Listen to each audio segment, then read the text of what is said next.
आणि मी आज शहरामध्ये किंवा जिल्ह्यामध्ये जरी आम्ही नसलो तरी देखील संजय तेलनाडे फाउंडेशन व फाउंडेशनचे सर्व कार्यकर्ते व तेलनाडे कुटुंबीय तुमच्या प्रत्येक हाकेला आम्ही साथ देण्यासाठी सदैव तत्पर आहे.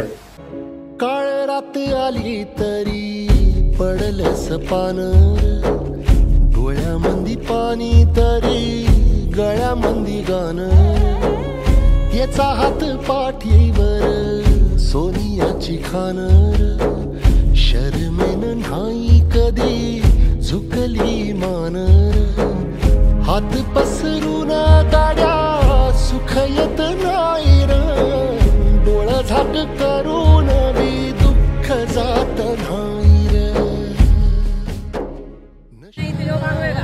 आमची माणसं म्हणलं आम्ही इथे येणार. चुकलं नाही गड्या, थकलं नाही गड्या.